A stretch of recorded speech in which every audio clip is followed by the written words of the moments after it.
आज 21 जनवरी 2026 को Donald Trump ने स्विट्ज़रलैंड के डावोस में एक स्पीच दी। और ये स्पीच काफ़ी लंबी थी, करीबन 1.5 घंटे की स्पीच थी। और टाइम जो उनको अलॉट किया गया था वो 45 मिनट का था, लेकिन वो उनकी स्पीच इससे लगभग दुगने समय तक चली। इस स्पीच में उन्होंने जमकर यूरोप को लताड़ा और इसके अलावा अमेरिकन इकॉनमी के बारे में बात कही। ग्रीनलैंड की बात उन्होंने करी, एनर्जी, क्रिप्टो करेंसी, अपनी फॉरेन पॉलिसी, इन सब के बारे में बात करी। रूस यूक्रेन युद्ध पर भी उन्होंने कई बातें की और उन्होंने कहा कि जल्दी इस युद्ध को भी मैं रुकवा दूंगा। उनकी स्पीच में काफ़ी सख्ती थी। उन्होंने ग्रीनलैंड खरीदने की इच्छा जताई। ट्रंप ने एक बार फिर ग्रीनलैंड को खरीदने की अपनी इच्छा दोहराई।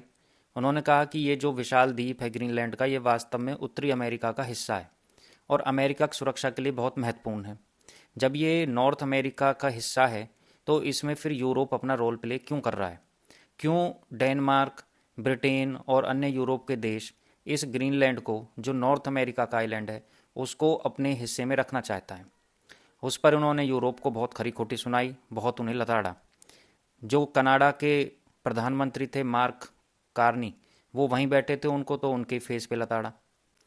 उन्होंने ये स्पष्ट किया कहा कि डेनमार्क के लिए फ़िलहाल वो कोई बल प्रयोग नहीं करेंगे, कोई फोर्स यूज़ नहीं करेंगे, लेकिन वो चाहते हैं कि डेनमार्क और अन्य सहयोगी इसके लिए तत्काल बातचीत शुरू कर दें और इमीडिएट निगोशिएशन से स्टार्ट कर दें अमेरिका के साथ, वरना नेटो और यूरोप सब ये धरे के धरे रह जाएंगे।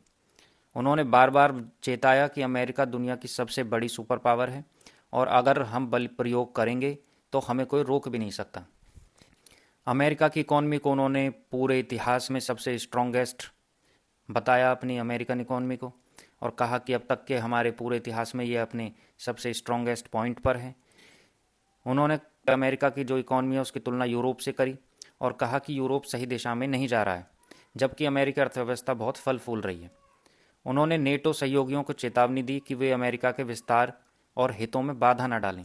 अभी कुछ दिन पहले ही उन्होंने एक एआई फ़ोटो डाली थी जिसमें उन्होंने पूरा यूएस, कनाडा, ग्रीनलैंड सब एक दिखाया उन्होंने, एक झंडे के नीचे, अमेरिकी झंडे के नीचे। और यूरोप के जितने भी लीडर्स हैं वो वहाँ बैठे हैं और वो बिल्कुल ऐसे बैठे हैं जैसे टीचर उन्हें कुछ दिखा रहा हो, कोई नक्शा समझा रहा हो, और वो सब स्टूडेंट्स वहाँ बैठे समझ रहे हैं। तो वो कह रहे हैं कि अमेरिका जो भी विस्तार करेगा या अमेरिका के जो हित होंगे, यूरोप इनमें बाधा ना डाले। रूस यूक्रेन युद्ध पर भी उन्होंने बात कही और वो कह रहे हैं कि रूस और यूक्रेन का जो युद्ध है अब ये रुक जाना चाहिए और व्लादिमीर पुतिन और जो वोलोदिमीर जेलेंस्की हैं यूक्रेन के, दोनों से उन्हें मिलने की उम्मीद है। वो दोनों से एक डील साइन करेंगे जल्दी से जल्दी। उन्होंने ये भी कहा कि अगर तेल की कीमतें नीचे आ जाती हैं तो ये युद्ध अपने आप ही ख़त्म हो जाएगा। अपने भाषण में उन्होंने कनाडा को बहुत चेतावनी दी और काफ़ी सख्त शब्द इस्तेमाल किए कनाडा के लिए। उन्होंने कहा कनाडा सिर्फ अमेरिका की वजह से जीवित है और ये जो मार्क कॉर्नी है यहाँ के प्रधानमंत्री, आज जो कनाडा का अस्तित्व है वो अमेरिका की वजह से है और इस चीज़ का वो एहसान माने, इस चीज़ के लिए उन्हें शुक्रगुजार होना चाहिए। अपनी अमेरिकी अर्थव्यवस्था की तो उन्होंने बहुत ज़्यादा तारीफ़ें की। उन्होंने कहा कि अब अमेरिका एक मैन्युफैक्चरिंग सुपर पावर बन रहा है। एनर्जी के क्षेत्र में अमेरिका के पास अब एक लिक्विड गोल्ड, जो तेल और गैस है, उसका पूरा एक जखीरा मौजूद है। पूरा जो वेनेजुएला है उसका तेल का जखीरा उनके पास है। ग्रीनलैंड को वो कब्जा लेंगे तो उसका जखीरा भी उनके पास हो जाएगा। तो पूरी दुनिया में जो एनर्जी सुपर पावर है वो भी अब अमेरिका हो जाएगा। इसके अलावा दुनिया भर के लीडर्स पर और कई चीज़ों पर उन्होंने तंज कसे। जो फ्रांस के राष्ट्रपति हैं इमैनुअल मैक्रों, उनकी वो पहले ही एक वीडियो आई थी, उसमें वो उनको बिरा रहे थे, उनकी मिमिक्री कर रहे थे कि मुझे फ्रेंच बोलना बड़ा पसंद है। और मैंने जब टैरिफ्स लगाने की घोषणा की फ्रांस पे तो वो गिड़गिड़ाने लगे मेरे सामने कि प्लीज़ ऐसा मत करना और मेरे लोगों को मत बताना वरना मेरी किरकिरी हो जाएगी, जो तुम्हारी डिमांड्स हैं वो मैं मानूंगा। अब इस आज डावोस में भी उन्होंने फ्रेंच प्रेसिडेंट पे फिर से तंज कसा और कहा कि अब ये कुछ दिनों से चश्मे पहने घूमते रहते हैं। तो क्या कारण है? कुल मिलाकर उनका भाषण जो था वो अमेरिका फर्स्ट की नीति पर ही केंद्रित था। अमेरिका जो विस्तारवाद करना चाहता है उस पर केंद्रित था। अमेरिका एक बहुत ही स्ट्रॉन्ग कंट्री है, स्ट्रॉन्गेस्ट है दुनिया में, और ये जो भी अचीव करना चाहता है उसमें ना यूरोप आड़े आए ना और कोई कंट्री।